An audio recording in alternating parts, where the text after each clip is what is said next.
Dear students, in the policy of stabilization, next we have fiscal policy, ਰਾਜਕੋਸ਼ੀ ਨੀਤੀ। ਜਿਸ ਤਰ੍ਹਾਂ ਅਸੀਂ ਦੇਖਿਆ ਸੀ ਕਿ ਦੋ ਨੀਤੀਆਂ ਹਨ, ਇੱਕ ਮੌਦਰਿਕ ਨੀਤੀ ਅਤੇ ਦੂਸਰੀ ਰਾਜਕੋਸ਼ੀ ਨੀਤੀ, ਜਿਨ੍ਹਾਂ ਦਾ ਇਸਤੇਮਾਲ ਕਰਕੇ ਅਰਥ ਵਿਵਸਥਾ ਨੂੰ ਸਥਿਰ ਕਰਨ ਦੀ ਕੋਸ਼ਿਸ਼ ਕੀਤੀ ਜਾਂਦੀ ਹੈ ਕਿ ਜੇਕਰ ਕੀਮਤਾਂ ਬਹੁਤ ਵੱਧ ਰਹੀਆਂ ਹਨ ਜਾਂ ਬਹੁਤ ਘਟ ਰਹੀਆਂ ਹਨ ਜਾਂ ਬੇਰੁਜ਼ਗਾਰੀ ਬਹੁਤ ਹੈ। ਸੋ ਇਸ ਤਰ੍ਹਾਂ ਦੀਆਂ ਕਈ ਸਮੱਸਿਆਵਾਂ ਨੇ ਜਿਨ੍ਹਾਂ ਦਾ ਹੱਲ ਕਰਨ ਦੇ ਲਈ ਜੋ ਰਾਜਕੋਸ਼ੀ ਨੀਤੀ ਅਤੇ ਮੌਦਰਿਕ ਨੀਤੀ ਦਾ ਇਸਤੇਮਾਲ ਕੀਤਾ ਜਾਂਦਾ ਹੈ।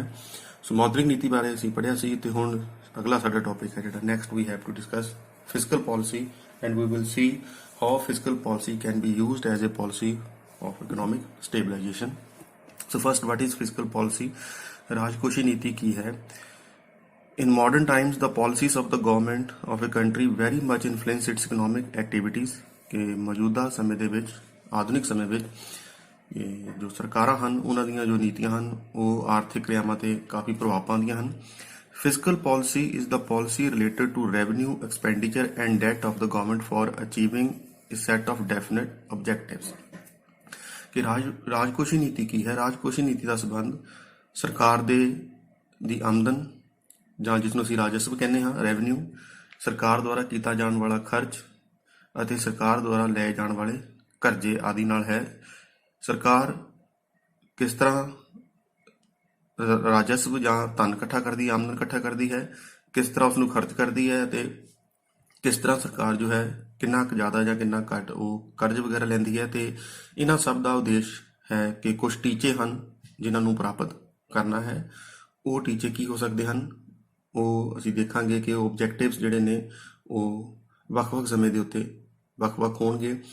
ਕਿ ਜੇਕਰ ਮਹਿੰਗਾਈ ਬਹੁਤ ਜ਼ਿਆਦਾ ਹੈ ਤਾਂ ਉਸ ਵੇਲੇ ਕੀਮਤਾਂ ਨੂੰ ਘਟਾਉਣਾ, ਥੋੜ੍ਹਾ ਨਿਚਲੇ ਪੱਧਰ 'ਤੇ ਲੈ ਕੇ ਆਉਣਾ, ਇਹ ਇੱਕ ਉਦੇਸ਼ ਹੋ ਸਕਦਾ ਹੈ। ਜੇਕਰ ਕੀਮਤਾਂ ਬਹੁਤ ਗਿਰ ਰਹੀਆਂ ਹਨ ਤਾਂ ਕੀਮਤਾਂ ਨੂੰ ਥੋੜ੍ਹਾ ਵਧਾਉਣਾ, ਡਿਮਾਂਡ ਨੂੰ ਵਧਾਉਣਾ। ਜੇ ਬੇਰੁਜ਼ਗਾਰੀ ਹੈ ਤਾਂ ਉਸ ਸਮੇਂ ਜਾਂ ਲੋਕਾਂ ਦੀ ਭਲਾਈ, ਵੈਲਫੇਅਰ, ਪਬਲਿਕ ਵੈਲਫੇਅਰ ਐਟਸੈਟਰਾ, ਸੋ ਕਈ ਤਰ੍ਹਾਂ ਦੇ ਕੰਮ ਸਰਕਾਰ ਦੁਆਰਾ ਕੀਤੇ ਜਾਣਗੇ। ਸੋ ਕਈ ਤਰ੍ਹਾਂ ਦੇ ਉਦੇਸ਼ ਹੋਣਗੇ ਤੇ ਉਹਨਾਂ ਦੇਸ਼ਾਂ ਦੀ ਪ੍ਰਾਪਤੀ ਲਈ ਹੀ ਦੇਖਿਆ ਜਾਏਗਾ ਕਿ ਸਰਕਾਰ ਕਿਸ ਤਰ੍ਹਾਂ ਰਾਜਸਵ ਇਕੱਠਾ ਕਰਦੀ ਹੈ, ਕਿਸ ਤਰ੍ਹਾਂ ਆਮਦਨ ਇਕੱਠੀ ਕਰਦੀ ਹੈ, ਕਿਸ ਤਰ੍ਹਾਂ ਉਸਨੂੰ ਕਿੱਥੋਂ ਕਿੱਥੋਂ ਆਮਦਨ ਹੁੰਦੀ ਹੈ, ਕਿੱਥੇ ਕਿੱਥੇ ਸਰਕਾਰ ਖਰਚਾ ਕਰਦੀ ਹੈ ਤੇ ਕਿਸ ਤਰ੍ਹਾਂ ਸਰਕਾਰ ਕਰਜ਼ ਲੈਂਦੀ ਹੈ। So term fisc is English language meaning treasury. ਸੋ ਇਸ ਦਾ ਅਰਥ ਇਹ ਹੈ ਕਿ ਸਰਕਾਰੀ ਖਜ਼ਾਨੇ ਤੋਂ ਹੀ ਹੈ ਕਿ ਸਰਕਾਰ ਦੇ ਖਜ਼ਾਨੇ ਵਿੱਚ ਜੋ ਵੀ ਪੈਸਾ ਇਕੱਠਾ ਹੋਇਆ ਹੈ ਤੇ ਉਸਨੂੰ ਸਰਕਾਰ ਫਿਰ ਕਿਸ ਤਰ੍ਹਾਂ ਖਰਚ ਕਰੇਗੀ। ਸੋ ਅਸੀਂ ਦੇਖਾਂਗੇ ਕਿ ਜੋ ਸਾਡੇ ਸਿਲੇਬਸ ਦੇ ਅਨੁਸਾਰ ਕਿ ਫਿਸਕਲ ਪਾਲਿਸੀ ਰਾਜਕੋਸ਼ੀ ਨੀਤੀ ਦਾ ਇੱਕ ਅਰਥ ਵਿਵਸਥਾ ਦੇ ਵਿੱਚ ਅਰਥ ਵਿਵਸਥਾ ਨੂੰ ਸਥਿਰ ਕਰਨ ਦੇ ਲਈ, ਸਟੇਬਲਾਈਜੇਸ਼ਨ ਕਰਨ ਦੇ ਲਈ, ਸਟੇਬਿਲਿਟੀ ਲਿਆਉਣ ਦੇ ਲਈ ਕਿਸ ਤਰ੍ਹਾਂ ਇਸਤੇਮਾਲ ਕੀਤਾ ਜਾਂਦਾ ਹੈ, ਸਥਿਰਤਾ ਲਿਆਉਣ ਲਈ ਕਿਸ ਤਰ੍ਹਾਂ ਇਸਤੇਮਾਲ ਕੀਤਾ ਜਾਂਦਾ ਹੈ। ਜਦਕਿ ਇਸ ਦੇ ਬਾਕੀ ਜੋ ਉਦੇਸ਼ ਹਨ ਉਹ ਫਿਲਹਾਲ ਅਸੀਂ ਨਹੀਂ ਪੜ੍ਹਾਂਗੇ ਕਿਉਂਕਿ ਸਾਡੇ ਸਿਲੇਬਸ ਦੇ ਵਿੱਚ ਜੋ ਹੈ ਉਹ ਸਿਰਫ ਇਹੀ ਹੈ ਕਿ ਅਸੀਂ ਰਾਜਕੋਸ਼ੀ ਨੀਤੀ ਨੂੰ ਕਿਸ ਤਰ੍ਹਾਂ ਇੱਕ ਅਰਥ ਵਿਵਸਥਾ ਵਿੱਚ ਸਥਿਰਤਾ ਲਿਆਉਣ ਦੇ ਲਈ ਇਸਤੇਮਾਲ ਕਰ ਸਕਦੇ ਹਾਂ। Then definition. In the words of G.K. Shaw, we define fiscal policy as any decision to change the level, composition or timing of government expenditure or change the burden, structure and frequency of tax payment. ਕਿ ਇਸ ਦੇ ਵਿੱਚ ਵੀ ਜੋ G.K. Shaw ਦੀ ਪਰਿਭਾਸ਼ਾ ਹੈ ਉਹ ਇਹੀ ਦੱਸਦੀ ਹੈ ਕਿ ਰਾਜਕੋਸ਼ੀ ਨੀਤੀ ਦਾ ਸੰਬੰਧ ਇਸ ਤਰ੍ਹਾਂ ਦੇ ਫੈਸਲਿਆਂ ਨਾਲ ਹੈ ਜਿਸ ਦੇ ਵਿੱਚ ਇਸ ਤਰ੍ਹਾਂ ਦੇ ਪਰਿਵਰਤਨ ਕੀਤੇ ਜਾਣਗੇ ਜੋ ਕਿ ਸਰਕਾਰ ਦੇ ਖਰਚ ਤੇ ਖਰਚ ਦੇ ਸਮੇਂ ਜਾਂ ਸਰਕਾਰ ਕਿਸ ਤਰ੍ਹਾਂ ਕਰਜ਼ਾ ਵਗੈਰਾ ਲੈਂਦੀ ਹੈ, ਉਸਦੇ ਕਰਜ਼ੇ ਦਾ ਕਿੰਨਾ ਕੁ ਭਾਰ ਹੈ, ਉਸ ਵਿੱਚ ਕੀ ਪਰਿਵਰਤਨ ਆਏਗਾ, ਜਾਂ ਫਿਰ ਜੋ ਸਟਰਕਚਰ ਹੈ ਜੋ ਕਿ ਟੈਕਸ ਸਟਰਕਚਰ ਜਿਸ ਨੂੰ ਕਿਹਾ ਗਿਆ ਹੈ, ਟੈਕਸ ਦਾ ਬਰਡਨ ਕਿਹਾ ਗਿਆ ਹੈ, ਟੈਕਸ ਦੀ ਪੇਮੈਂਟ, ਕਿ ਜੋ ਲੋਕਾਂ 'ਤੇ ਟੈਕਸ ਵਗੈਰਾ ਲਗਾਏ ਜਾਂਦੇ ਹਨ ਉਹਨਾਂ ਵਿੱਚ ਕਿਸ ਤਰ੍ਹਾਂ ਦਾ ਪਰਿਵਰਤਨ ਕੀਤਾ ਜਾਏਗਾ। ਸੋ ਜਦੋਂ ਵੀ ਸਰਕਾਰ ਆਪਣੇ ਖਰਚੇ, ਆਪਣੇ ਦੁਆਰਾ ਲਏ ਜਾਣ ਵਾਲੇ ਕਰਜ਼ ਅਤੇ ਲੋਕਾਂ ਦੇ ਉੱਤੇ ਲਗਾਏ ਜਾਣ ਵਾਲੇ ਕਰ ਜਿਹੜੇ ਨੇ ਉਹਨਾਂ ਵਿੱਚ ਪਰਿਵਰਤਨ ਕਰਦੀ ਹੈ ਤਾਂ ਇਸ ਨੀਤੀ ਨੂੰ ਹੀ ਜੋ ਰਾਜਕੋਸ਼ੀ ਨੀਤੀ ਕਿਹਾ ਜਾਂਦਾ ਹੈ। ਸੋ ਰਾਜਕੋਸ਼ੀ ਨੀਤੀ ਦਾ ਸੰਬੰਧ ਸਰਕਾਰ ਦੁਆਰਾ ਕੀਤੇ ਜਾਣ ਵਾਲੇ ਖਰਚ ਵਿੱਚ ਪਰਿਵਰਤਨ, ਸਰਕਾਰ ਦੁਆਰਾ ਲੋਕਾਂ 'ਤੇ ਲਗਾਏ ਗਏ ਟੈਕਸ, ਕਰ ਆਦਿ ਦੇ ਵਿੱਚ ਪਰਿਵਰਤਨ ਕਰਨਾ ਅਤੇ ਸਰਕਾਰ ਦੁਆਰਾ ਲਏ ਜਾਣ ਵਾਲੇ ਕਰਜ਼ਿਆਂ ਦੇ ਵਿੱਚ ਕੋਈ ਪਰਿਵਰਤਨ ਕਰਨਾ ਆਦਿ ਨੂੰ ਹੀ ਜੋ ਹੈ ਰਾਜਕੋਸ਼ੀ ਨੀਤੀ ਨਾਲ ਜੋ ਹੈ ਸੰਬੰਧ ਉਸਦਾ ਦੱਸਿਆ ਜਾਂਦਾ ਹੈ, ਸੰਬੰਧਿਤ ਕੀਤਾ ਜਾਂਦਾ ਹੈ। Then we have objectives of fiscal policy ਕਿ ਕੀ ਉਦੇਸ਼ ਹੋ ਸਕਦੇ ਹਨ ਰਾਜਕੋਸ਼ੀ ਨੀਤੀ ਦੇ। ਸੋ ਰਾਜਕੋਸ਼ ਨੀਤੀ ਜਿਸ ਵਿੱਚ ਸਰਕਾਰ ਦੁਆਰਾ ਲਗਾਏ ਜਾਣ ਵਾਲੇ ਟੈਕਸ, ਸਰਕਾਰ ਦੁਆਰਾ ਕੀਤਾ ਜਾਣ ਵਾਲਾ ਖਰਚ, ਸਰਕਾਰ ਦੁਆਰਾ ਲਏ ਜਾਣ ਵਾਲੇ ਕਰਜ਼ਿਆਂ ਦਾ ਜ਼ਿਕਰ ਹੈ।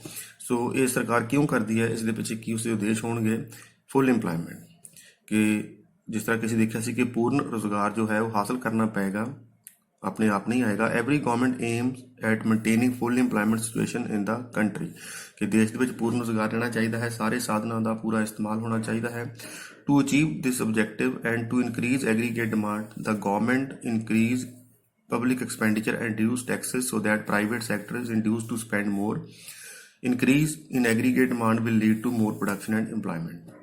ਕਿ ਜਦੋਂ ਪੂਰਨ ਰੁਜ਼ਗਾਰ ਹਾਸਲ ਕਰਨਾ ਹੈ, ਇਸ ਦਾ ਅਰਥ ਇਹ ਹੈ ਕਿ ਸਰਕਾਰ ਜੋ ਹੈ ਉਹ ਐਗਰੀਗੇਟ ਡਿਮਾਂਡ ਨੂੰ ਵਧਾਉਣਾ ਚਾਹੁੰਦੀ ਹੈ ਤਾਂ ਕਿ ਲੋਕ ਖਰਚਾ ਕਰਨ, ਜਿਸ ਨਾਲ ਮੰਗ ਪੈਦਾ ਹੋਏ, ਜਿਸ ਦੇ ਨਾਲ ਅੱਗੇ ਪ੍ਰੋਡਕਸ਼ਨ ਕੀਤੀ ਜਾਏ ਤੇ ਰੁਜ਼ਗਾਰ ਵਧੇ। So in order to do so, government need to increase aggregate demand. Government then increases its expenditure, ਕਿ ਸਰਕਾਰ ਆਪਣੇ ਖਰਚੇ ਵਧਾਉਂਦੀ ਹੈ, ਟੈਕਸਿਸ ਨੂੰ ਘਟਾ ਦੇਗੀ ਤਾਂ ਕਿ ਲੋਕਾਂ ਦੇ ਹੱਥਾਂ ਵਿੱਚ ਜ਼ਿਆਦਾ ਜੋ ਹੈ ਉਹ ਖਰਚਯੋਗ ਆਮਦਨ ਜਾਏ, ਜਿਸ ਨਾਲ ਕਿ ਉਹ ਮੰਗ ਕਰਨਗੇ, ਜਿਸ ਦੇ ਨਾਲ ਡਿਮਾਂਡ ਵਧੇਗੀ ਅਤੇ ਜਿਸ ਦੇ ਨਤੀਜੇ ਵਜੋਂ ਉਤਪਾਦਨ ਅਤੇ ਰੁਜ਼ਗਾਰ ਵਿੱਚ ਵਾਧਾ ਹੋਏਗਾ। ਸੋ ਇੱਕ ਤਾਂ ਆਬਜੈਕਟਿਵ ਇਹ ਹੈ to achieve full employment. Then price stability, ਕੀਮਤਾਂ ਵਿੱਚ ਜੋ ਸਥਿਰਤਾ ਲੈ ਕੇ ਆਣੀ।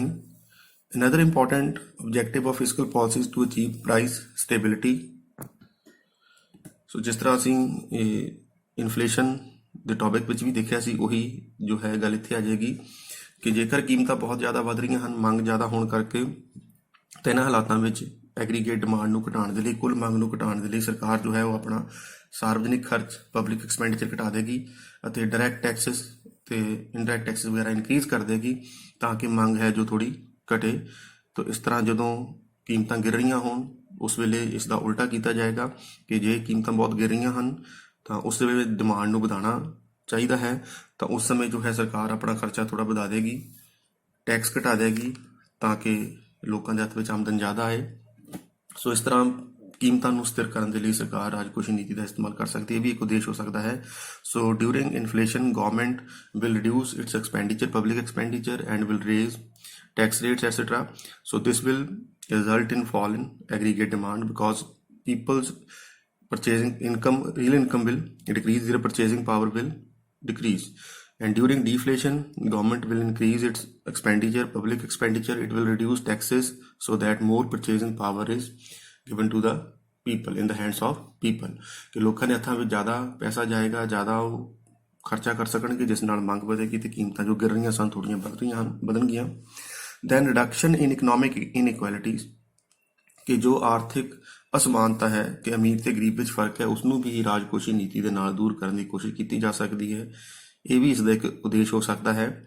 ਸੋ ਇਸ ਦੇ ਵਿੱਚ ਕੀ ਹੈ ਕਿ ਜਿਨ੍ਹਾਂ ਲੋਕਾਂ ਕੋਲ ਜ਼ਿਆਦਾ ਪੈਸਾ ਹੈ ਜਾਂ ਅਮੀਰ ਜੋ ਲੋਕ ਹਨ, ਜਿੱਦਾਂ ਜਿੱਦਾਂ ਆਮਦਨ ਵੱਧਦੀ ਜਾਏਗੀ ਟੈਕਸ ਰੇਟ ਵਧਾਤਾ ਜਾਏਗਾ, ਜਿਸ ਨੂੰ ਅਸੀਂ ਕਿ ਪ੍ਰਗਤੀਸ਼ੀਲ ਕਰ ਪ੍ਰਣਾਲੀ ਕਹਿੰਦੇ ਹਾਂ, ਪ੍ਰੋਗਰੈਸਿਵ ਟੈਕਸੇਸ਼ਨ, ਜਿਸ ਵਿੱਚ ਡਾਇਰੈਕਟ ਟੈਕਸ ਆਉਣਗੇ। So progressive taxes means higher the tax base, higher is the tax rate, mean simply higher is the income, higher will be the tax, ਕਿ ਜਿੰਨਾ ਜ਼ਿਆਦਾ ਆਮਦਨ ਕਿਸੇ ਦੀ ਹੋਏਗੀ ਉਹਨੂੰ ਆਪਣੀ ਆਮਦਨ ਦੇ ਵਿੱਚੋਂ ਉਨਾ ਹੀ ਜ਼ਿਆਦਾ ਕਰ ਦੇਣਾ ਪਏਗਾ।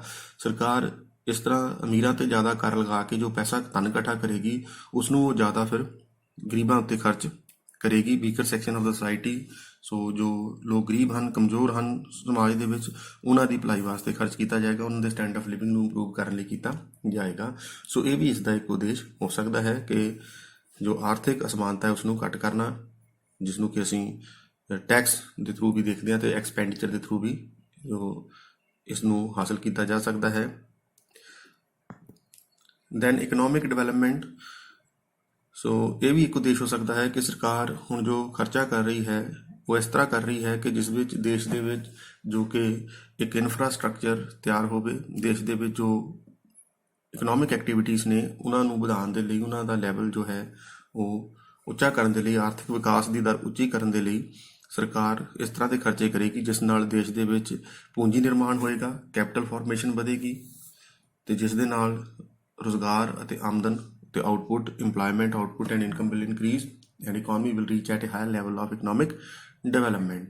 ਸੋ ਇਸ ਤਰ੍ਹਾਂ ਦੇ ਖਰਚੇ ਜਿਨ੍ਹਾਂ ਦਾ ਸੰਬੰਧ ਜੋ ਹੈ ਉਹ ਕੈਪੀਟਲ ਫਾਰਮੇਸ਼ਨ ਦੇ ਨਾਲ ਹੈ, ਪੂੰਜੀ ਨਿਰਮਾਣ ਨਾਲ ਹੈ, ਦੇਸ਼ ਦੀ ਤਰੱਕੀ ਦੇ ਨਾਲ ਹੈ, ਤਾਂ ਇਸ ਤਰ੍ਹਾਂ ਦੇ ਖਰਚੇ ਵੀ ਸਰਕਾਰ ਦੁਆਰਾ ਕੀਤੇ ਜਾਣਗੇ ਅਤੇ ਉਹ ਸੈਕਟਰ ਜਿੱਥੇ ਕਿ ਜ਼ਰੂਰਤ ਹੈ ਕਿ ਟੈਕਸ ਤੋਂ ਛੋਟ ਵਗੈਰਾ ਦਿੱਤੀ ਜਾਏ ਤਾਂ ਸਰਕਾਰ ਇੰਡਸਟਰੀ ਨੂੰ ਜਾਂ ਐਗਰੀਕਲਚਰ ਨੂੰ ਜਾਂ ਹੋਰ ਕਈ ਤਰ੍ਹਾਂ ਦੇ ਇਸ ਤਰ੍ਹਾਂ ਦੇ ਉਤਪਾਦਕ ਕੰਮ ਨੇ ਉੱਥੇ ਟੈਕਸ ਤੋਂ ਛੋਟ ਵੀ ਦੇ ਸਕਦੀ ਹੈ ਤਾਂ ਕਿ ਜੋ ਹੈ ਪ੍ਰੋਡਿਊਸਰ ਇਨਕਰੇਜ ਹੋਣ ਕਿ ਉਹ ਜ਼ਿਆਦਾ ਉਤਪਾਦਨ ਕਰਨ। ਸੋ these are certain objectives of fiscal policy, but we will concentrate only on the price stability or economic stability objective of the fiscal policy ਜੋ ਕਿ ਸਾਡੇ ਸਿਲੇਬਸ ਦਾ ਹਿੱਸਾ ਹੈ। then next we have instruments of fiscal policy, ਜਿਸ ਤਰ੍ਹਾਂ ਅਸੀਂ ਮੌਦਰਿਕ ਨੀਤੀ ਦੇ ਜੋ ਉਪਾਅ ਦੇਖੇ ਸਨ, ਜੋ ਉਸਦੇ ਤਰੀਕੇ ਦੇਖੇ ਸਨ, ਉਸਦੇ ਯੰਤਰ ਦੇਖੇ ਸਨ, ਇਸੇ ਤਰ੍ਹਾਂ ਜੋ ਫਿਜ਼ੀਕਲ ਪਾਲਿਸੀ ਉਸਦੇ ਕਿਹੜੇ ਯੰਸਟਰੂਮੈਂਟਸ ਹਨ, ਯੰਤਰ ਹਨ ਜਾਂ ਉਪਾਅ ਹਨ। ਸਭ ਤੋਂ ਪਹਿਲਾਂ taxation policy. Government collect large fund from public by way of taxes. So ਕਰ ਜੋ ਹੈ ਇਹ ਕੋਈ ਨਵੀਂ ਗੱਲ ਨਹੀਂ ਹੈ, ਪੁਰਾਣੇ ਸਮੇਂ ਤੋਂ ਹੀ ਸਰਕਾਰ ਕਰ ਲਗਾ ਕੇ ਜੋ ਹੈ ਉਹ ਪੈਸਾ ਧਨ ਇਕੱਠਾ ਕਰਦੀ ਆਈ ਹੈ, ਰਾਜਸਵ ਜਿਸ ਨੂੰ ਕਹਿੰਦੇ ਹਾਂ, ਤੇ ਉਸਦੇ ਨਾਲ ਜੋ ਹੈ ਅੱਗੇ ਸਰਕਾਰ ਖਰਚੇ ਕਰਦੀ ਹੈ। ਟੈਕਸ ਦੋ ਤਰ੍ਹਾਂ ਦੇ ਹੁੰਦੇ ਹਨ। Taxes are of two types, direct taxes and indirect taxes. Direct tax प्रत्यक्ष कर, इनडायरेक्ट टैक्स अप्रत्यक्ष कर। जो प्रत्यक्ष कर हैं जिस तरह के आमदन कर है, इनकम टैक्स है, वैल्थ टैक्स है, सो जो सीधा उन्होंने लोगों तो ही लिया जाता है जिन्होंने उत्ते टैक्स लगता है। Direct tax is the tax which is paid by the person on whom it was legally imposed, कि ये उस व्यक्ति द्वारा दिता जाएगा अल्टीमेटली जिस दे उत्ते लगा है, अर्थात इस दे विच उसका भार दूसरे उत्ते नहीं जो है परिवर्तित कर सकता। सो जो इनडायरैक्ट टैक्स है उस दे विच है कि टैक्स लगा तो किसी एक व्यक्ति ते पर उसका थोड़ा या पूरा भार जो है किसी दूसरे ते पाया जा सकता है। जिस तरह के इनडायरैक्ट टैक्स जो कि GST वगैरह है या सेल टैक्स होंदा सी पहला, वैट वैल्यू एडिड टैक्स जो कि प्राइस विच कीमतां विच जिसनों आपां ऐड करते हैं। जदों असीं कोई चीज़ खरीदते हैं तो उसके उत्ते जो कीमत लिखी होंदी है तो उत्ते MRP लिखिया होंदा है, maximum retail price inclusive of all taxes. अर्थात जो असी MRP ते कोई चीज़ खरीदते हाँ तो असी उस पर टैक्स भी जो कंज्यूमर है या बाहर है वो टैक्स पे कर दिंदा है। सो जो टैक्स सैलर ते लगा है पर उसका भार जो है वो जे असी सारा का सारा जो कीमत है MRP ही ते ही चीज़ खरीदते हैं तो अर्थात इसका अर्थ है कि असी वो टैक्स एज ए बायर पे कर दिता है। सो इनडायरैक्ट टैक्स जो वधदे हैं तो कीमतां वधदियां हन, जो डायरैक्ट टैक्स वधदा है तो उसके नाल जो है परचेजिंग पावर लोगों के कोल घट जाती है, अर्थात उन्होंने डिस्पोजेबल इनकम खर्चयोग आमदन घटती है। सो जो डायरैक्ट टैक्स लगेगा as a result of tax either the monetary income of people is diminished और प्राइस ऑफ गुड्स इंक्रीजेस। कि जो भी टैक्स बढ़ेगा या टैक्स लगाया जाएगा लोगों की मौद्रिक आमदन घट जाएगी क्योंकि उन्होंने कोल आमदन घट जाएगी हुण, क्योंकि काफ़ी जो हिस्सा वो है या कुछ हिस्सा जो है वो टैक्स भी सरकार को चला गया। उस तो बाद जो इनडायरैक्ट टैक्स है उसके नाल कीमतां वध सकदियां हन। सो इन्हां दोनों केसिस दे विच जो रीयल इनकम है घट जाएगी जे प्राइस ना भी बदन, जे कला डायरैक्ट टैक्स लगाया जाए तो भी रीयल इनकम घट जाएगी क्योंकि लोगों के कोल मॉनेटरी इनकम घट जाएगी। तो दूसरे पासे जे इंडायरैक्ट टैक्स भी ज़्यादा लग रहा है तो कीमतां वधनगियां जिस नाल जो सुभाविक तौर के उत्ते असल आमदन घट जाएगी। So because of this we will see that when there is fall in real income of the people there will also be fall in aggregate demand। सो इस करके जो टैक्स लगणगे चाहे डायरैक्ट ने चाहे इनडायरैक्ट ने टैक्सिस ज़्यादा लगन का अर्थ है कि इस दे नाल एग्रीगेट डिमांड घटेगी, कुल मंग में कमी आएगी। असीं जानते हैं जो कुल मंग घटेगी तो इसका असर जो है वो नैगेटिव होएगा कि इस दे नाल आमदन अगे होर वधेगी नहीं बल्कि घटेगी, लोग खर्चा घट करनगे जिस नाल अगे होर आमदन जो मल्टीप्लायर का इफैक्ट आपां देखते हैं वो नहीं होएगा, घट जाएगा, नैगेटिव। सो जो टैक्स मल्टीप्लायर है, value of tax multiplier is delta Y upon delta T, this is -1 upon 1 minus beta. So ये जो बीटा होर कुछ नहीं है, MPC है, margin propensity to consume. So इतने नैगेटिव साइन है, नैगेटिव का अर्थ यही है कि जो टैक्स ज़्यादा लगणगे तो इसका जो है प्रभाव वो उल्टा होएगा। Value of taxation multiplier is negative, it मीनस that change in taxation has inverse effect on national income. कि जेकर टैक्स घटेगा तो इसका नैशनल इनकम के उत्ते डिमांड के उत्ते पॉजिटिव असर पेगा कि जे टैक्स घटणगे तो एग्रीगेट डिमांड बढ़ेगी, इनकम बढ़ेगी, तो जेकर टैक्स बढ़ेगा तो एग्रीगेट डिमांड घटेगी, इनकम घटेगी। अर्थात दोनों उल्टी दिशा में जाएंगे, जिन्ना ज़्यादा टैक्स लगेगा उन्ना ही डिमांड घटेगी, जिन्ना टैक्स घटेगा उन्नी एग्रीगेट डिमांड इनकम बढ़ेगी। Then we have government expenditure policy, ਸਰਕਾਰੀ ਖਰਚ। ਸੋ ਜਦੋਂ ਸਰਕਾਰ ਖਰਚਾ ਕਰਦੀ ਹੈ ਤੇ ਅਸੀਂ ਜਾਣਦੇ ਹਾਂ ਕਿ ਐਗਰੀਗੇਟ ਡਿਮਾਂਡ ਨੂੰ ਅਸੀਂ ਐਗਰੀਗੇਟ ਐਕਸਪੈਂਡੀਚਰ ਵੀ ਕਹਿੰਦੇ ਹਾਂ। ਐਗਰੀਗੇਟ ਡਿਮਾਂਡ ਕੁੱਲ ਮੰਗ ਜੋ ਹੈ, ਕੁੱਲ ਖਰਚ ਵੀ ਹੈ। So aggregate demand is influenced by government expenditure on account of increase in public or government expenditure there is increase in aggregate demand and vice versa, ਕਿ ਜੇਕਰ ਸਰਕਾਰ ਖਰਚਾ ਵਧਾਏਗੀ ਤਾਂ ਇਸ ਦੇ ਨਾਲ ਡਿਮਾਂਡ ਵਧੇਗੀ। ਸੋ ਜੋ ਪਬਲਿਕ ਐਕਸਪੈਂਡੀਚਰ ਮਲਟੀਪਲਾਇਰ ਹੈ ਇਸ ਦੀ ਵੈਲਿਊ ਪੋਜ਼ਿਟਿਵ ਹੈ। ਪੋਜ਼ਿਟਿਵ ਮੀਨਸ ਕਿ ਜਿੰਨਾ ਇਹ ਵਧੇਗਾ, ਜੇ ਸਰਕਾਰੀ ਖਰਚ ਵਧ ਰਿਹਾ ਹੈ, ਪਬਲਿਕ ਐਕਸਪੈਂਡੀਚਰ ਸਾਰਵਜਨਿਕ ਖਰਚ ਵਧੇਗਾ ਤਾਂ ਇਸ ਦਾ ਅਸਰ ਜੋ ਹੈ ਉਹ ਡਿਮਾਂਡ ਤੇ ਪੋਜ਼ਿਟਿਵ ਪਏਗਾ, ਜੇ ਘਟੇਗਾ ਤਾਂ ਇਸ ਦਾ ਅਸਰ ਨੈਗੇਟਿਵ ਪਏਗਾ। ਸੋ ਸਰਕਾਰੀ ਖਰਚ, ਪਬਲਿਕ ਐਕਸਪੈਂਡੀਚਰ, ਸਾਰਵਜਨਿਕ ਖਰਚ ਵਧੇਗਾ ਤਾਂ ਐਗਰੀਗੇਟ ਡਿਮਾਂਡ ਵਧੇਗੀ, ਜਿਸ ਦੇ ਨਾਲ ਅੱਗੇ ਹੋਰ ਮੰਗ ਪੈਦਾ ਹੋਏਗੀ ਤੇ ਰੁਜ਼ਗਾਰ ਵਧੇਗਾ, ਆਮਦਨ ਵਧੇਗੀ। ਜੇਕਰ ਸਰਕਾਰੀ ਖਰਚ ਘਟੇਗਾ ਤਾਂ ਇਸ ਦੇ ਨਾਲ ਡਿਮਾਂਡ ਘਟੇਗੀ ਅਤੇ ਇਸ ਦੇ ਨਾਲ ਜੋ ਹੈ ਆਮਦਨ ਅੱਗੇ ਉਸ ਵਿੱਚ ਕਮੀ ਆ ਸਕਦੀ ਹੈ।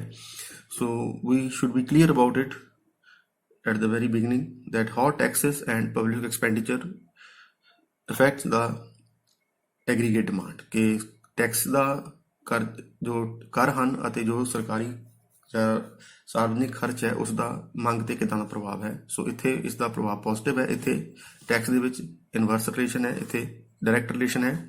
So higher the public expenditure, higher is the greater will be the aggregate demand and there will be increase in income afterward. Public expenditure can also be incurred without buying goods and services. For example, expenditure made on pension, scholarship, education, medical facility, etc. by the government. So ਖਰਚਾ ਦੋ ਤਰ੍ਹਾਂ ਨਾਲ, ਜਿਸ ਤਰ੍ਹਾਂ ਆਪਾਂ ਦੇਖ ਰਹੇ ਹਾਂ, ਦੋ ਤਰ੍ਹਾਂ ਨਾਲ ਹੋ ਸਕਦਾ। ਇੱਕ ਤਾਂ ਸਰਕਾਰ ਖਰਚਾ ਕਰ ਰਹੀ ਹੈ ਗੁੱਡਸ ਐਂਡ ਸਰਵਿਸਿਜ਼, ਤੇ ਦੂਸਰਾ ਜੋ ਸਰਕਾਰ ਇਸ ਤਰ੍ਹਾਂ ਦੀਆਂ ਲੋਕਾਂ ਨੂੰ ਸਹੂਲਤਾਂ ਦਿੰਦੀ ਹੈ, ਪੈਨਸ਼ਨ ਹੈ, ਸਕਾਲਰਸ਼ਿਪ ਹੈ, ਵਜ਼ੀਫਾ ਜਾਂ ਐਜੂਕੇਸ਼ਨ ਦੇ ਲਈ ਜਾਂ ਮੈਡੀਕਲ ਫੈਸਿਲਿਟੀ ਆਦਿ, ਉਸ 'ਤੇ ਖਰਚਾ ਕਰ ਰਹੀ ਹੈ, ਜੋ ਕਿ ਇੱਕ ਸੇਵਾਵਾਂ ਹਨ। ਇਹਦੇ ਵਿੱਚ ਲੋਕੀ ਜੋ ਸਰਕਾਰ ਤੋਂ ਇਸ ਤਰ੍ਹਾਂ ਪੈਸਾ ਪ੍ਰਾਪਤ ਕਰਦੇ ਹਨ। ਸੱਚ and expenditure is called transfer payment, ਕਿ ਇਸ ਨੂੰ ਅਸੀਂ ਟਰਾਂਸਫਰ ਪੇਮੈਂਟ, ਇਸ ਦਾ ਅਰਥ ਇਹ ਹੈ ਕਿ ਇਹ ਉਹ ਪੇਮੈਂਟਸ ਹਨ, ਹਸਤਾਂਤਰਣ ਭੁਗਤਾਨ, ਜੋ ਕਿ ਲੋਕਾਂ ਨੂੰ ਹੋਏ ਹਨ, ਪਰ ਇਹਨਾਂ ਦੇ ਬਦਲੇ ਕਿਸੇ ਵਿਅਕਤੀ ਨੇ ਸਰਕਾਰ ਨੂੰ ਕੋਈ ਜੋ ਹੈ ਸੇਵਾ ਜਾਂ ਵਸਤੂ ਪ੍ਰਦਾਨ ਨਹੀਂ ਕੀਤੀ। Transfer payments have an indirect effect on aggregate demand. Aggregate demand does increase when there is increase in transfer payment, ਕਿ ਸਿੱਧੇ ਤੌਰ ਤੇ ਨਹੀਂ, ਪਰ ਜਦੋਂ ਲੋਕ ਸਰਕਾਰ ਇਸ ਤਰ੍ਹਾਂ ਲੋਕਾਂ ਨੂੰ ਪੈਸਾ ਦੇਗੀ ਪੈਨਸ਼ਨ ਦੇ ਰੂਪ ਵਿੱਚ ਜਾਂ ਸਕਾਲਰਸ਼ਿਪ ਦੇ ਰੂਪ ਵਿੱਚ, ਤਾਂ ਇਸ ਦੇ ਨਾਲ ਜੋ ਹੈ ਲੋਕਾਂ ਦੇ ਕੋਲ ਜਦੋਂ ਪੈਸਾ ਆਏਗਾ ਤਾਂ ਇਸ ਦੇ ਨਾਲ ਵੀ ਉਹ ਡਿਮਾਂਡ ਕਰਦੇ ਨੇ। ਇਸ ਦਾ ਵੀ ਅਸਰ ਜੋ ਹੈ ਐਗਰੀਗੇਟ ਡਿਮਾਂਡ ਤੇ ਜੋ ਹੈ ਸਕਾਰਾਤਮਕ ਹੈ, ਕੁੱਲ ਮੰਗ ਵਧੇਗੀ। ਕਿ ਸਰਕਾਰ ਚਾਹੇ ਇਸ ਤਰ੍ਹਾਂ ਦੇ ਖਰਚੇ ਕਰ ਰਹੀ ਹੈ ਸਿੱਧੇ ਤੌਰ ਦੇ ਉੱਤੇ ਗੁੱਡਸ ਐਂਡ ਸਰਵਿਸਿਜ਼ ਦੇ ਉੱਤੇ, ਜਾਂ ਸਰਕਾਰ ਇਸ ਤਰ੍ਹਾਂ ਦੀਆਂ ਕੋਈ ਫੈਸਿਲਿਟੀਜ਼ ਦੇ ਰਹੀ ਹੈ, ਮੋਨਿਟਰੀ ਹੈਲਪ ਦੇ ਰਹੀ ਹੈ, ਮੌਦਰਿਕ ਸਹਾਇਤਾ ਹੈ ਪੈਨਸ਼ਨ ਦੇ ਰੂਪ ਵਿੱਚ, ਸਕਾਲਰਸ਼ਿਪ ਦੇ ਰੂਪ ਵਿੱਚ, ਐਜੂਕੇਸ਼ਨ, ਮੈਡੀਕਲ ਫੈਸਿਲਿਟੀ ਦੇ ਰੂਪ ਵਿੱਚ, ਤਾਂ ਇਹਨਾਂ ਦਾ ਜੋ ਹੈ ਮੰਗ ਦੇ ਉੱਤੇ ਇੱਕ ਪੋਜ਼ਿਟਿਵ ਜਾਂ ਸਕਾਰਾਤਮਕ ਪ੍ਰਭਾਵ ਹੈ ਜੇਕਰ ਇਹਨਾਂ ਵਿੱਚ ਵਾਧਾ ਹੁੰਦਾ ਹੈ, ਅਤੇ ਜੇ ਕਮੀ ਹੁੰਦੀ ਹੈ ਤਾਂ ਇਸ ਦਾ ਪ੍ਰਭਾਵ ਜੋ ਹੈ ਉਹ ਰਿਣਾਤਮਕ ਹੋਏਗਾ, ਅਰਥਾਤ ਮੰਗ ਘਟੇਗੀ। ਸੋ ਅਸੀਂ ਕਹਿ ਸਕਦੇ ਹਾਂ ਕਿ ਟੈਕਸਿਸ ਵਧਣਗੇ ਤਾਂ ਇਸ ਦੇ ਨਾਲ ਐਗਰੀਗੇਟ ਡਿਮਾਂਡ ਘਟ ਸਕਦੀ ਹੈ, ਇਨਕਮ ਘਟ ਸਕਦੀ ਹੈ, ਅਤੇ ਜੇਕਰ ਜੋ ਹੈ ਟੈਕਸਿਸ ਘਟਣਗੇ ਤਾਂ ਇਸ ਦੇ ਨਾਲ ਐਗਰੀਗੇਟ ਡਿਮਾਂਡ ਵਧੇਗੀ। ਤੇ ਇਸ ਤਰ੍ਹਾਂ ਪਬਲਿਕ ਐਕਸਪੈਂਡੀਚਰ ਜੋ ਸਰਕਾਰੀ ਖਰਚ ਹੈ, ਜੇਕਰ ਸਰਕਾਰ ਫਿਸਕਲ ਪਾਲਿਸੀ ਜੋ ਕਿ ਰਾਜਕੋਸ਼ ਨੀਤੀ ਵਿੱਚ ਸਾਰਵਜਨਿਕ ਖਰਚ ਵਧਾ ਰਹੀ ਹੈ, ਤਾਂ ਸਾਰਵਜਨਿਕ ਖਰਚ ਵਧਣ ਨਾਲ ਕੁੱਲ ਮੰਗ ਵੱਧਦੀ ਹੈ। there is increase in aggregate demand due to increase in public expenditure and there will be fall in aggregate demand due to decrease in public expenditure. then public debt policy, ਕਿ ਸਰਕਾਰ ਜੋ ਖਰਚਾ ਆਪਣਾ ਕਰਦੀ ਹੈ ਉਸ ਨੂੰ ਕਈ ਵੇਲੇ ਇੰਨਾ ਟੈਕਸ ਦੇ ਵਿੱਚ ਪੈਸਾ ਇਕੱਠਾ ਨਹੀਂ ਹੁੰਦਾ ਕਿ ਉਹ ਸਾਰਾ ਖਰਚਾ ਉਸ ਤੋਂ ਪੂਰਾ ਕਰ ਸਕੇ, ਤਾਂ ਇਹਨਾਂ ਹਾਲਾਤਾਂ ਵਿੱਚ ਸਰਕਾਰ ਨੂੰ ਜੋ ਹੈ ਕਰਜ਼ ਲੈਣਾ ਪੈਂਦਾ ਹੈ। So government has to take loan if the expenditure is not met by the revenue received through taxes, ਕਿ ਜੋ ਸਰਕਾਰ ਨੂੰ ਰਾਜਸਵ ਪ੍ਰਾਪਤ ਹੋਇਆ ਹੈ ਉਸ ਤੋਂ ਉਹ ਜਿੰਨਾ ਵੀ ਉਹ ਧਨ ਪ੍ਰਾਪਤ ਹੋਇਆ ਹੈ ਉਸ ਦੇ ਨਾਲ ਉਹ ਖਰਚਾ ਪੂਰਾ ਨਹੀਂ ਕਰ ਸਕਦੀ, ਤਾਂ ਉਸ ਨੂੰ ਅੱਗੇ ਕਰਜ਼ ਲੈਣਾ ਪੈਂਦਾ ਹੈ। ਕਰਜ਼ੇ ਦੋ ਤਰ੍ਹਾਂ ਦੇ ਹਨ, internal debt, external. So internal ਜੋ ਕਿ ਸਰਕਾਰ ਆਪਣੇ ਦੇਸ਼ ਵਿੱਚ ਆਪਣੇ ਦੇਸ਼ ਦੇ ਲੋਕਾਂ ਜਾਂ ਵਿੱਤੀ ਸੰਸਥਾਵਾਂ ਤੋਂ ਲੈਂਦੀ ਹੈ, ਅਤੇ ਐਕਸਟਰਨਲ ਜੋ ਕਿ ਬਾਹਰਲੇ ਦੇਸ਼ਾਂ ਤੋਂ ਜਾਂ ਬਾਹਰਲੀ ਸੰਸਥਾਵਾਂ ਤੋਂ ਲਿਆ ਜਾਏਗਾ, IMF, ਵਰਲਡ ਬੈਂਕ ਵਗੈਰਾ। ਹੁਣ ਸਾਰਵਜਨਿਕ ਰਿਣ ਦਾ ਕੁੱਲ ਮੰਗ ਤੇ ਕੀ ਪ੍ਰਭਾਵ ਹੈ, ਇਹ ਕਈ ਤੱਤਾਂ ਤੇ ਨਿਰਭਰ ਕਰਦਾ ਹੈ। ਸੋ ਇੱਕ ਤਾਂ ਇਹ ਦੇਖਿਆ ਜਾਏਗਾ ਕਿ ਜਦੋਂ ਸਰਕਾਰ ਸਾਰਵਜਨਿਕ ਰਿਣ ਲੈਂਦੀ ਹੈ, ਹੋ ਸਕਦਾ ਹੈ ਇਸ ਦਾ ਕਿ ਪ੍ਰਾਈਵੇਟ ਸੈਕਟਰ ਦੇ ਉੱਤੇ ਉਸਦੀ ਮੰਗ ਤੇ ਜੋ ਹੈ ਉਹ ਬੁਰਾ ਪ੍ਰਭਾਵ ਨਾ ਪਏ, ਕਿ ਸਰਕਾਰ ਜੇਕਰ ਕਰਜ਼ੇ ਜ਼ਿਆਦਾ ਲੈਂਦੀ ਹੈ ਅਤੇ ਫਿਰ ਜੋ ਕਰਜ਼ਾ ਇੱਥੇ ਦੇਖਣਾ ਪਏਗਾ, ਸਰਕਾਰ ਜੇ ਲੋਕਾਂ ਤੋਂ ਕਰਜ਼ਾ ਜਦੋਂ ਲੈਂਦੀ ਹੈ ਤਾਂ ਜੇ ਲੋਕ ਸਰਕਾਰ ਨੂੰ ਕਰਜ਼ਾ ਦੇਣਗੇ, ਉਧਾਰ ਦੇਣਗੇ, ਤਾਂ ਉਹ ਪੈਸਾ ਜੋ ਕੰਜ਼ੰਪਸ਼ਨ ਲਈ ਜਾਂ ਡਿਮਾਂਡ ਲਈ ਖਰਚ ਕਰ ਸਕਦੇ ਸੀ ਤਾਂ ਉਹ ਸਰਕਾਰ ਕੋਲ ਚਲਾ ਜਾਏਗਾ।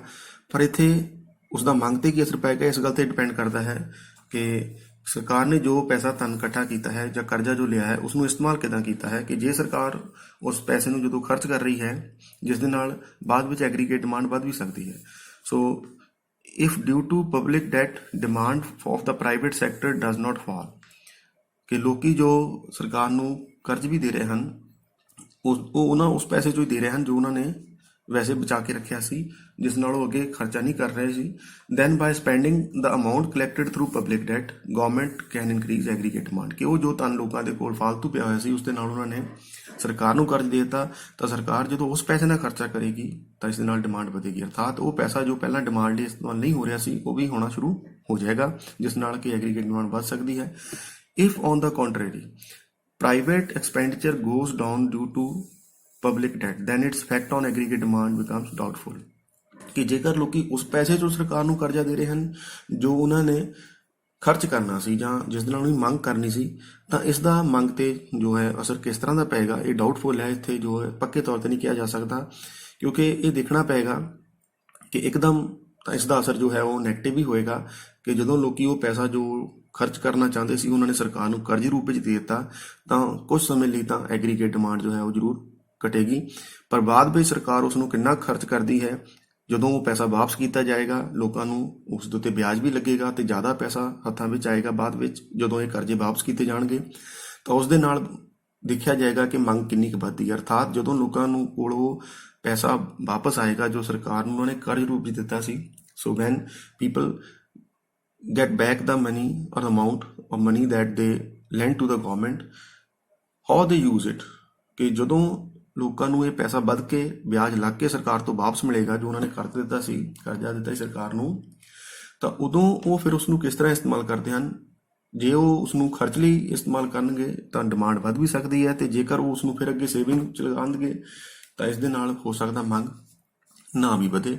ਸੋ ਕੀ ਪ੍ਰਭਾਵ ਪਏਗਾ ਜੇਕਰ ਸਾਰਵਜਨਿਕ ਰਿਣ ਦੀ ਵਜ੍ਹਾ ਨਾਲ ਪ੍ਰਾਈਵੇਟ ਜੋ ਨਿੱਜੀ ਖਰਚ ਕਰਦਾ ਹੈ ਜਾਂ ਡਿਮਾਂਡ ਕੱਢਦੀ ਹੈ, ਤਾਂ ਉਸ ਦਾ ਜੋ ਅਸਰ ਹੈ ਉਹ ਪੱਕੇ ਤੌਰ ਤੇ ਕਿਸ ਤਰ੍ਹਾਂ ਦਾ ਹੋਏਗਾ ਇਹ ਇਸ ਗੱਲ ਤੇ ਨਿਰਭਰ ਕਰੇਗਾ ਕਿ ਲੋਕ ਉਸ ਪੈਸੇ ਨੂੰ ਬਾਅਦ ਵਿੱਚ ਕਿਸ ਤਰ੍ਹਾਂ ਇਸਤੇਮਾਲ ਕਰਨਗੇ।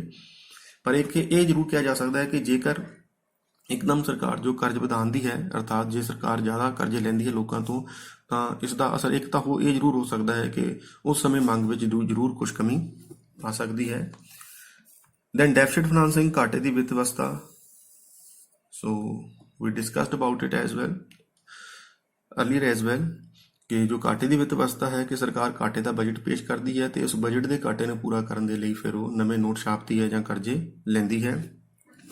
So deficit financing, as a result of deficit financing, income of the people goes up and along with its aggregate demand goes up, ਕਿ ਜਦੋਂ ਸਰਕਾਰ ਘਾਟੇ ਦੀ ਵਿੱਤ ਅਵਸਥਾ ਕਰ ਰਹੀ ਹੈ ਤਾਂ ਇਸ ਦਾ ਸਿੱਧਾ ਮਤਲਬ ਇਹ ਹੈ ਕਿ ਸਰਕਾਰ ਨੇ ਜੋ ਉਸਦਾ ਧਨ ਇਕੱਠਾ ਕੀਤਾ ਹੈ, ਰਾਜਸਵ ਇਕੱਠਾ ਕੀਤਾ ਹੈ, ਉਸ ਤੋਂ ਜ਼ਿਆਦਾ ਖਰਚ ਕਰੇਗੀ। ਸੋ ਜੇ ਖਰਚ ਜ਼ਿਆਦਾ ਕਰੇਗੀ ਤਾਂ ਇਸ ਦੇ ਨਾਲ ਐਗਰੀਗੇਟ ਡਿਮਾਂਡ ਵਧੇਗੀ। ਸੋ ਸਰਕਾਰ ਜੋ ਹੈ ਉਹ ਜਦੋਂ ਜ਼ਿਆਦਾ ਡੈਫਿਸਿਟ ਫਾਈਨਾਂਸਿੰਗ ਕਰਦੀ ਹੈ ਤਾਂ ਇਸ ਦੇ ਨਾਲ ਇਹੀ ਮਤਲਬ ਹੈ ਕਿ ਸਰਕਾਰ ਨੇ ਖਰਚਾ ਜ਼ਿਆਦਾ ਕਰਨਾ ਹੈ। ਸੋ ਜਦੋਂ ਸਰਕਾਰ ਖਰਚਾ ਜ਼ਿਆਦਾ ਕਰਦੀ ਹੈ ਇਸ ਦੇ ਨਾਲ ਜੋ ਹੈ ਉਹ ਐਗਰੀਗੇਟ ਡਿਮਾਂਡ ਵੱਧਦੀ ਹੈ, ਤੇ ਜਿਸ ਦੇ ਨਾਲ ਮਨੀ ਦੀ ਸਪਲਾਈ ਵੀ ਵੱਧਦੀ ਹੈ, ਲੋਕਾਂ ਦੇ ਹੱਥਾਂ ਵਿੱਚ ਪੈਸਾ ਵੀ ਆਉਂਦਾ ਹੈ, ਤੇ ਜਿਸ ਦੇ ਨਾਲ ਮੰਗ ਵੱਧਦੀ ਹੈ ਤੇ ਜਿਸ ਦੇ ਨਾਲ ਅੱਗੇ ਉਤਪਾਦਨ ਤੇ ਰੁਜ਼ਗਾਰ ਵੱਧ ਸਕਦਾ ਹੈ ਜੇਕਰ ਅਰਥ ਵਿਵਸਥਾ ਵਿੱਚ ਸਮਰੱਥਾ ਹੈ ਕਿ ਉਸ ਮੰਗ ਨੂੰ ਪੂਰਾ ਕਰਨ ਦੇ ਲਈ ਪ੍ਰੋਡਕਸ਼ਨ ਜਿਹੜੀ ਵਧਾਈ ਜਾ ਸਕੇ। So all governments make an increasing use of deficit financing these days, ਕਿ ਅੱਜ ਕੱਲ੍ਹ ਸਾਰੀਆਂ ਸਰਕਾਰਾਂ ਜਿਹੜੀਆਂ ਨੇ ਉਹ ਘਾਟੇ ਦੀ ਵਿੱਤ ਅਵਸਥਾ ਦਾ ਇਸਤੇਮਾਲ ਕਰ ਰਹੀਆਂ ਹਨ। ਪਰ ਇਹ ਡਰ ਬਣਿਆ ਰਹਿੰਦਾ ਹੈ ਕਿ ਜੇਕਰ ਘਾਟੇ ਦੀ ਵਿੱਤ ਅਵਸਥਾ ਜ਼ਿਆਦਾ ਕੀਤੀ ਜਾਏਗੀ, ਜ਼ਿਆਦਾ ਸਰਕਾਰ ਨੋਟ ਛਾਪੇਗੀ ਜਾਂ ਕਰਜ਼ਾ ਜ਼ਿਆਦਾ ਲਏਗੀ, ਤੇ ਜਦੋਂ ਉਹਨੂੰ ਵਾਪਸ ਕਰੇਗੀ ਲੋਕਾਂ ਦੇ ਹੱਥਾਂ ਵਿੱਚ ਪੈਸਾ ਜ਼ਿਆਦਾ ਆਏਗਾ। So there is always an apprehension of rise in prices due to deficit financing. So ਇਹ ਵੀ ਸਮਝਿਆ ਜਾਂਦਾ ਹੈ ਕਿ ਜਦੋਂ ਜ਼ਰੂਰਤ ਤੋਂ ਜ਼ਿਆਦਾ ਘਾਟੇ ਦੀ ਵਿੱਤ ਅਵਸਥਾ ਡੈਫਿਸਿਟ ਫਾਈਨਾਂਸਿੰਗ ਹੁੰਦੀ ਹੈ, ਜ਼ਿਆਦਾ ਪੈਸਾ, ਜ਼ਿਆਦਾ ਨੋਟ ਛਾਪੇ ਜਾਂਦੇ ਹਨ, ਸਰਕੂਲੇਸ਼ਨ ਵਿੱਚ ਮਨੀ ਦੀ ਸਪਲਾਈ ਵੱਧਦੀ ਹੈ, ਤਾਂ ਇਸ ਦੇ ਨਾਲ ਜੋ ਹੈ ਕੀਮਤਾਂ ਵੀ ਵੱਧ ਸਕਦੀਆਂ ਹਨ। ਸੋ ਇਹ ਡਰ ਬਣਿਆ ਰਹਿੰਦਾ ਹੈ। So these are the main instruments of fiscal policy ਕਿ ਰਾਜਕੋਸ਼ੀ ਨੀਤੀ ਦੇ ਕੁਝ ਤਰੀਕੇ, ਕੁਝ ਉਪਾਅ ਜਿਸ ਨੂੰ ਕਿ ਸਰਕਾਰਾਂ ਇਸਤੇਮਾਲ ਕਰਦੀਆਂ ਹਨ।